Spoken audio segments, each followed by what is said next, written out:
What's going on, fam? Welcome back to the channel. Thanks so much for joining me for episode 12 of the Instagram Q&A. You can find the Q&A insert page on my stories Monday mornings Pacific Standard Time at noah.cavanaugh. Let's hop straight into the video.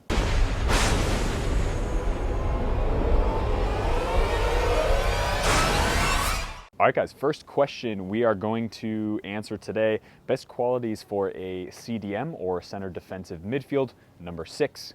Tons of different names for it. So a CDM is a vital part of a football team, especially one that plays an attacking style, something like a 4-3-3 or even a 3-4-3. A defensive midfielder is so important for a lot of different reasons. You have to be super good at distribution. You have to be really, really good at making sure that you can block lines of defense. So you're blocking the holes in between the defense. That's super important. And then, of course, when you are your aerial ability has to be amazing, and I would say that defensively you need to know when to make tactical fouls and when to break up play and how to break up play. Those are all really, really important for a center defensive mid.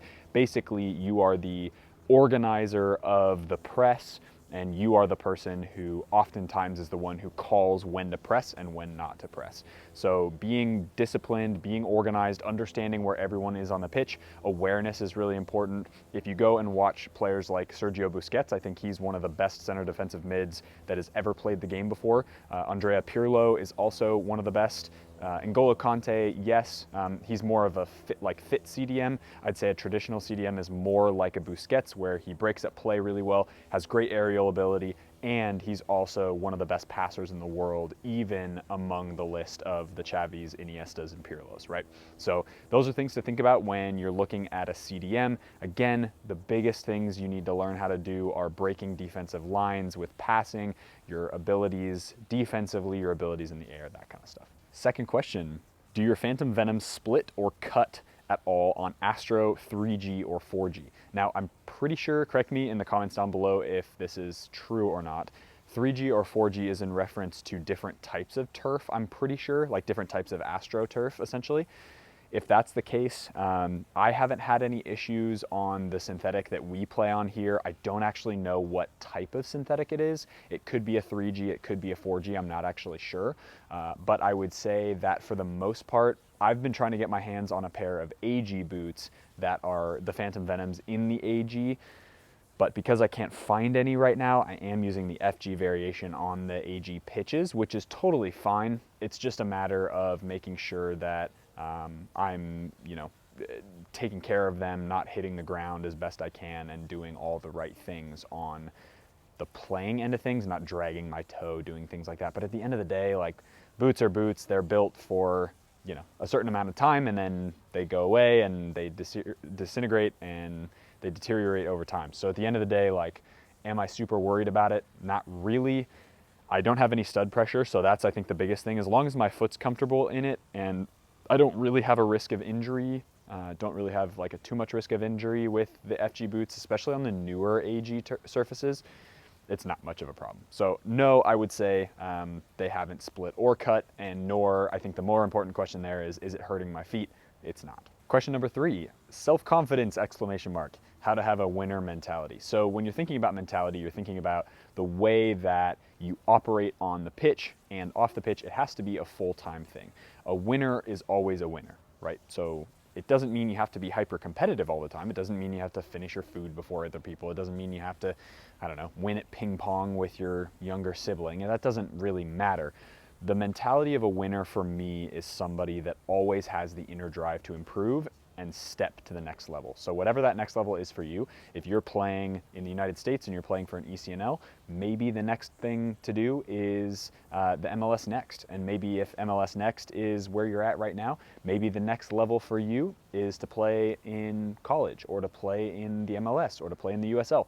It's all about what's looking forward to the next step. So what's the next thing that I can do to be better than I am before, and what are the things that I can do today that'll make me a better footballer than I was yesterday? So it's all about improvement, and it's all about making sure that you do all the right things. Now, when it comes to the mental side of self-confidence and being a winner are two different things. So you can be a winner and still doubt yourself sometimes. I would say the biggest thing is to think about all the training that you've done, and that comes down to preparation, right? So it comes down to all the things that you're doing on the preparation side, with your food, with your sleep, with your recovery, with your training, with your weights, with your speed and agility, all that stuff, right?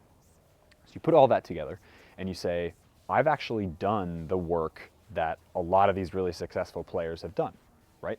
Now, all it is about repetition at game pace, doing the things that you want to be doing. So if in training I want to try a Maradona or a double scissors or a cutback or an outside the foot shot, I'm going to do it because it's training. You're supposed to mess up in training. That's the reason why training exists. The more you train the things that you want to do and the things that you aspire to do in the games, which is what really matters, that's where you get the big time self-confidence, because confidence comes, in my opinion, from repetition, right? It comes from having that, oh, this is easy because I've done it 100,000 times in training before.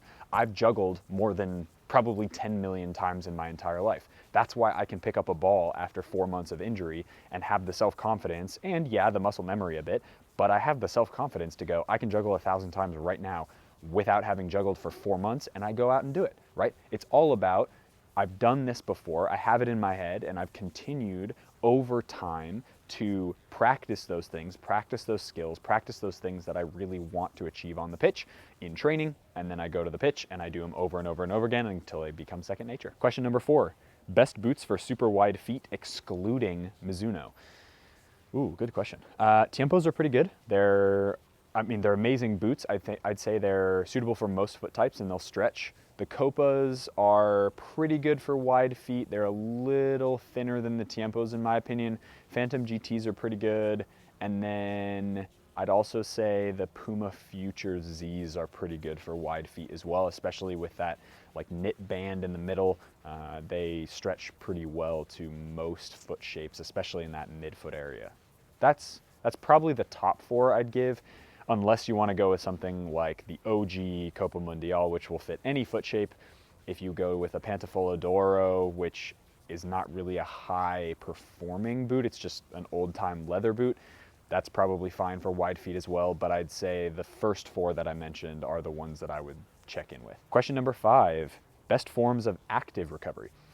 For me, I like swimming, I like walking if it's not going to be too intense on my joints. So after a game, especially if I played 90 minutes on an Astro, oftentimes my joints are really sore or kind of tight and my muscles are feeling a little fatigued. So maybe I'll do something that's a little less stressful and less sort of pounding, if you will, right? So every time you hit the ground when you run, that's what really affects your joints. So I'd say swimming's a great one. I'd say biking is also a really good one. Just an easy bike, 10, 15, 20 minutes, loosen up your body, get warm, and then stretch. Yoga's a great one as well. So if you go do hot yoga, if you do like a vinyasa class, those are often much more sort of strength or power based.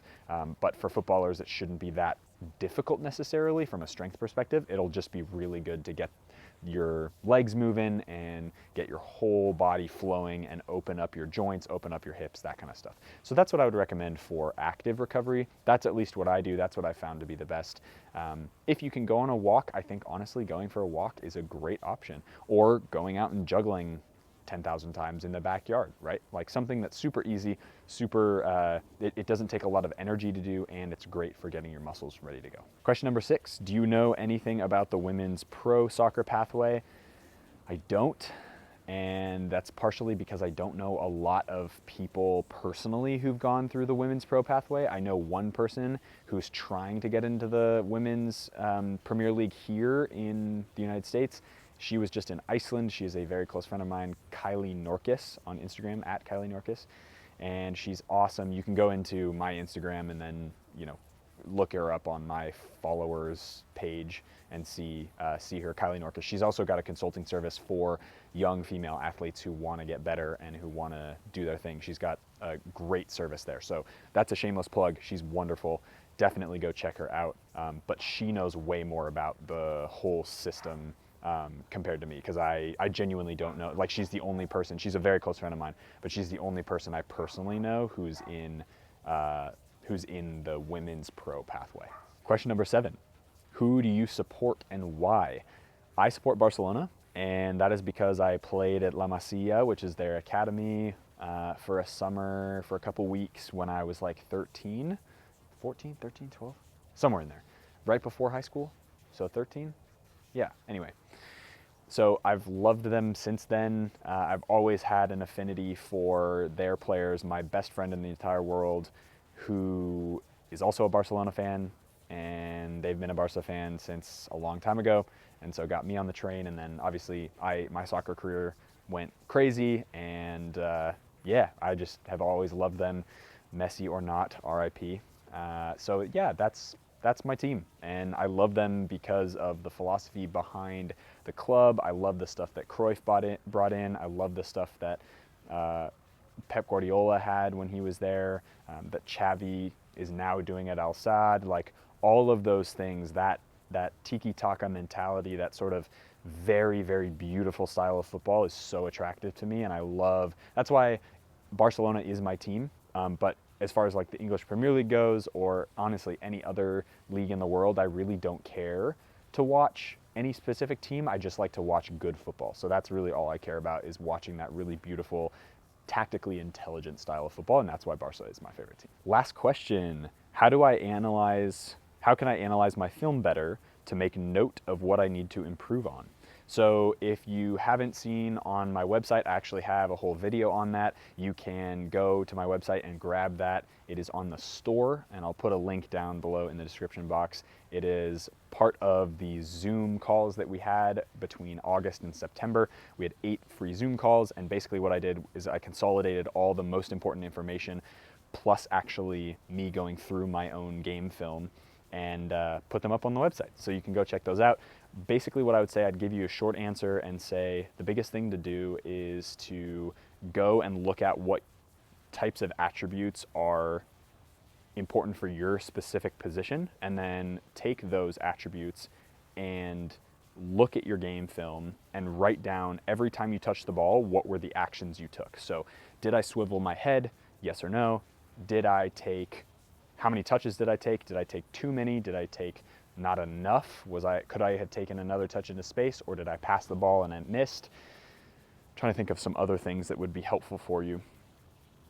Obviously, if you miss a pass or you make a pass, that's an easy one to get, right? But I think for the majority of you, it will be all about writing down the things that are important. And you can also talk to coaches about this. So obviously, if you want me personally to look at your game film, we can set like a Zoom call up. You can message me and we can figure that out. And you want me to analyze your game film, fantastic. However, if you want the coach that you're actually playing for to analyze your game film, which I think is a great idea, maybe go to your coach and just say, hey, what are the things you're looking for? Then go look at a pro footballer, see what they do, and then take it back to your own game, watch your game footage, write down the positives and the negatives, and again, look at it with a really open mind and a constructive mind. So if I'm looking at my own game film, I'm not saying, cursing and saying, oh my God, I screwed up so many times. I'm saying, wow, what an opportunity to improve my game so that next time I don't make any of those mistakes again, or I try to make less of those mistakes again, right? So that's the thing that you're always making small incremental improvements, and you're always trying to get better every single day. So that's the biggest piece of advice I would give. Take notes. Make sure you're writing things down so you can track improvement. That's really good too, because then that starts to build confidence, as we talked about in a previous question number 2 or 3, I think. So that's something to really think about moving forward. That's it for the video, guys. Thanks so much for joining me again for this Instagram question and answer. This is episode 12. Episode 13 will be next week, very early morning, Monday, Pacific Standard Time. Monday is the 21st, 22nd, 23rd, 24th, 25th? 25th. The 25th, Monday, early morning Pacific Standard Time. It'll be on my story. You can check it out. It'll be up for 24 to 48 hours, and you can submit all the questions you want. Be awesome. Take care. I'll see you guys in the next video.